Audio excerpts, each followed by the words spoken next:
Jumpa lagi dengan saya, Willy The Rooms, langsung dari kota Garut, tetap di The Sinners Channel.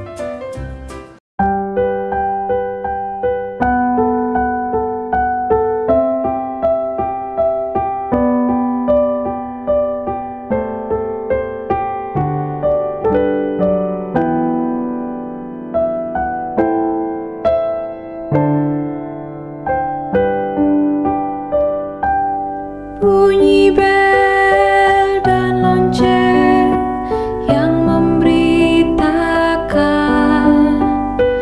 bahwa di kota Daud Kristus telah lahir. Lahirnya dan matinya memberiku hidup kekal. Di situ di palungan Kristus telah lahir.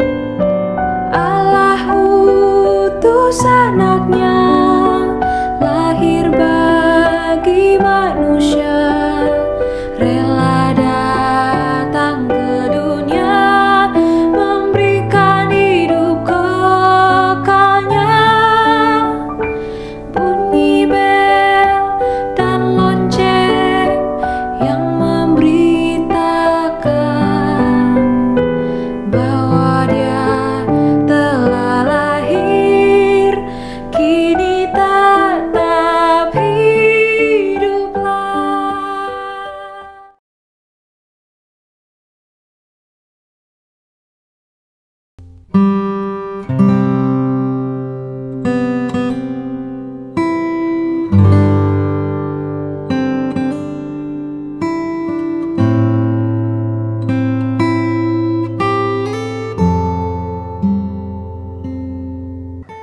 Dalam video ini saya tergerak untuk membahas tentang harapan. Dalam konteks keseharian dan pelayanan, saya banyak merenungkan dan menggumulkan topik ini.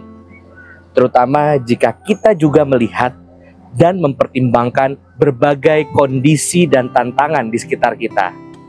Secara spesifik, saya juga sangat dibentuk melalui buku kisah hidup John Calvin yang ditulis oleh Herman Selderhuis berjudul John Calvin, A Pilgrim's Life. Jika kita melihat kondisi sekeliling kita, kota, negara, dunia, sangat banyak kondisi yang bisa membuat kita pesimistis dan kehilangan harapan. Memang dunia sudah melewati kondisi pandemi global yang begitu menyulitkan.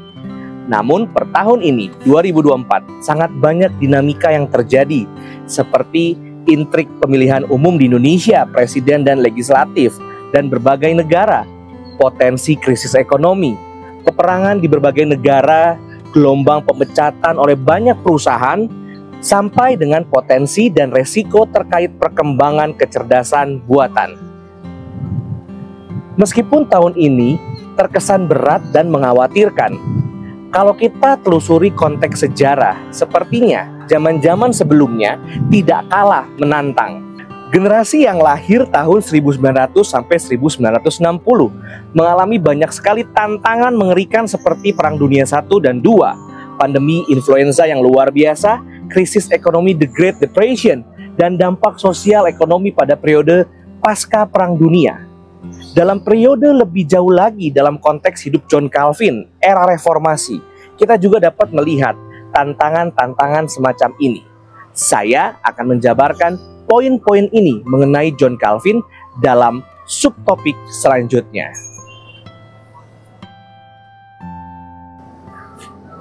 Cuplikan hidup John Calvin dalam konteks hidup saya. Saya cukup intens melakukan eksplorasi dan mempelajari kisah hidup John Calvin. Perjalanan hidup, dinamika pelayanan, jatuh bangun, dan kesulitan hidup John Calvin menjadi poin-poin perenungan mendalam bagi saya. Salah satu momen berkesan adalah ketika tahun 2017, ketika kita memperingati Reform 500. Periode 500 tahun setelah momen Martin Luther memakukan 95 tesis. Pada bagian video ini, saya akan sedikit merangkum cuplikan kisah hidup penuh tantangan dari John Calvin. Saya merujuk pada buku John Calvin, A Pilgrim's Life dari Herman Selderhuis. Herman Selderhuis memberikan istilah first class pessimist bagi John Calvin. Perjalanan hidup John Calvin memang penuh dengan tantangan dan kesulitan. Tidak heran, raut muka Calvin cenderung murung. Dalam konteks pribadi, John Calvin pernah disalah mengerti, diprotes secara keras, diusir, tidak memiliki kewarganegaraan yang jelas, merasakan langsung dampak perang, dan hidup terombang-ambing sebagai pengungsi. Sama seperti kita, John Calvin juga adalah manusia normal yang memiliki cita-cita dan gambaran akan kehidupan yang baik. Di waktu muda, John Calvin punya mimpi untuk menuliskan karya atau buku yang nantinya dapat dijadikan rujukan oleh berbagai universitas terkemuka di Eropa pada waktu itu. Namun sayang, angan-angan dan usaha ini tidak mendapat respons yang baik. John Calvin juga sebenarnya ingin hidup tenang, menikmati pemandangan indah sambil terus berkarya sebagai seorang penulis dan akademisi. Namun, melihat kehidupan Calvin, agaknya perjalanan hidupnya justru jauh dari ketenangan. Meskipun mengalami kesulitan bertubi-tubi, John Calvin tetap setia mengikuti Tuhan dan menaruh harapan kepadanya. Ada momen-momen di mana John Calvin merasa hidupnya seperti berputar-putar atau kembali ke titik nol tanpa ada hasil. Dalam periode akhir hidupnya, John Calvin mengalami berbagai komplikasi penyakit yang membuat tubuhnya begitu lemah. Di tengah-tengah kondisi seperti itu, Tuhan dengan nyata telah bekerja dan memakai hidup seorang John Calvin. Karya-karyanya seperti Institute of the Christian Religion dan pembahasan atau komentari hampir semua kitab sungguh menjadi berkat besar bagi seorang Kristen dalam zaman-zaman setelah Calvin. Pemikiran dan dampak Calvin telah menyentuh begitu banyak segi kehidupan, baik itu ekonomi, pendidikan, sosial, hukum, politik, seni, dan lain-lain. Sebagai penutup subtopik ini, berikut adalah cuplikan mengenai kisah hidup John Calvin. Calvin menjalani perlombaan hidup ini, jatuh terus-menerus, bangkit lagi, dan menantikan garis finish. Perlombaan itu melelahkannya. Seringkali tampak membawanya kembali ke tempat ia memulai, namun masih ada sesuatu yang dapat dinantikan. Calvin tetap berada di jalurnya dengan iman bahwa Tuhan yang membuat perlombaan begitu sulit juga memastikan pelari mencapai garis finish. Kadang-kadang, Calvin tidak mengerti apapun tentang Tuhannya, tapi tetap berpegang teguh padanya dan memanggil orang lain untuk melakukan hal yang sama. Tanpa Tuhan itu, hidup tidak ada artinya. Ada begitu banyak hal yang ingin ia lakukan, tetapi tidak dapat ia lakukan. Calvin seringkali dianggap sebagai pesimis kelas 1. Seberapa besar alasan untuk optimis? Zaman Calvin diwarnai dengan angka kematian bayi yang tinggi dan ketidakpastian politik dan sosial yang besar. Eropa hampir menyerah di bawah krisis pengungsi, kemiskinan, dan ancaman perang agama. Tidak mengherankan jika Calvin terkadang begitu muram. Yang luar biasa, sebenarnya, adalah bahwa ia masih memiliki banyak hal untuk dikatakan tentang kebaikan hidup ini.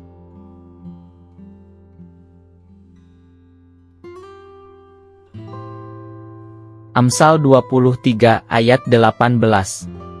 Karena masa depan akan ada dan harapanmu tidak akan hilang. Roma pasal 5 ayat 4-5. Dan ketekunan menimbulkan tahan uji dan tahan uji menimbulkan pengharapan. Dan pengharapan tidak mengecewakan karena kasih Allah telah dicurahkan di dalam hati kita oleh Roh Kudus yang telah dikaruniakan kepada kita. Kolose pasal 1 ayat 5. Oleh karena pengharapan disediakan untuk kamu di surga. Tentang pengharapan itu telah lebih dulu kamu dengar dalam firman kebenaran yaitu Injil. Pendeta Stephen Tong pernah menyatakan kalau manusia tidak bisa hidup tanpa iman, pengharapan, dan kasih. Kebutuhan manusia bukan hanya kebutuhan fisik atau materi saja. Timothy Keller juga pernah membahas rangkaian khotbah mengenai berbagai kebutuhan dasar manusia, yakni hope, identity, joy, meaning, community. Manusia yang sudah kehilangan harapan sangatlah mungkin untuk mengakhiri hidupnya. topik mengenai harapan sendiri adalah topik yang bisa dibahas dengan rumit dan mendalam. Ada buku-buku yang membahas topik spesifik mengenai harapan. Misalkan saja The Church Hope, The Reformed Doctrine of the End, David Engelsma, dan Theology of Hope, Jürgen Moltmann. Topik mengenai harapan juga sangat berkaitan dengan eskatologi, kedatangan Kristus yang kedua.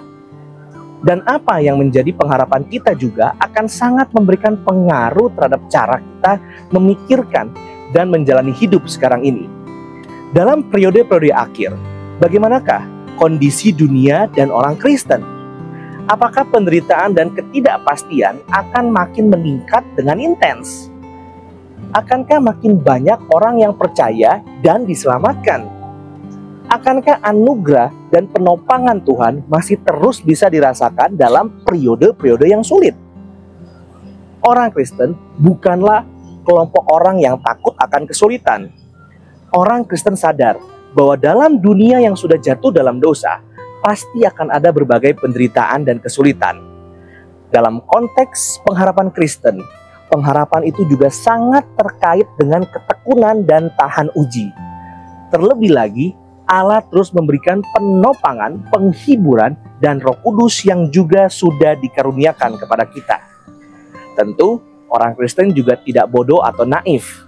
Kita bisa saja sangat menghayati dan memahami kelamnya dunia, gelapnya pemikiran filsafat nihilisme, rusaknya instansi pemerintah, rakusnya para penguasa, kejamnya peperangan, dan lain-lain.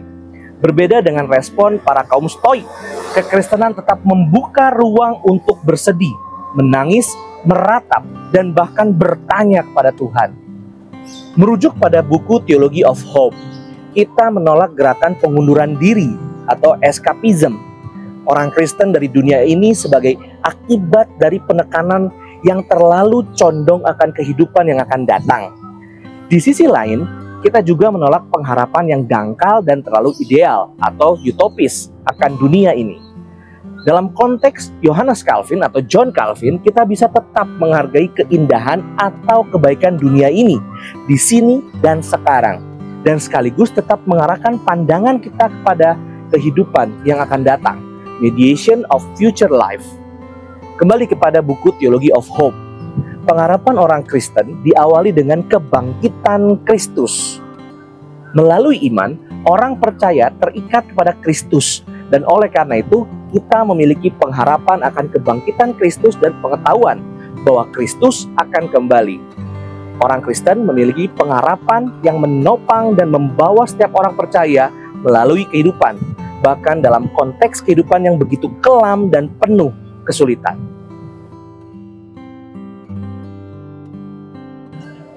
Dalam bagian akhir video ini, saya hanya mau mengajak pendengar untuk merenungkan kembali kondisi kita masing-masing. Pasti banyak kesulitan dan tantangan yang kita hadapi dalam hidup. Bagaimana kita menyikapi dan menghadapinya? Apakah kasih, penghiburan, dan penopangan Tuhan adalah hal yang nyata kita kecap dan rasakan dalam perjalanan hidup kita? Saya berdoa agar kita bisa terus makin bertumbuh dan makin menaruh pengharapan kita kepada Kristus yang sudah mengalami penderitaan begitu rupa, bangkit, dan berhak menjadi dasar pengharapan kita yang tidak tergoncangkan. Terima kasih. Tuhan Yesus memberkati.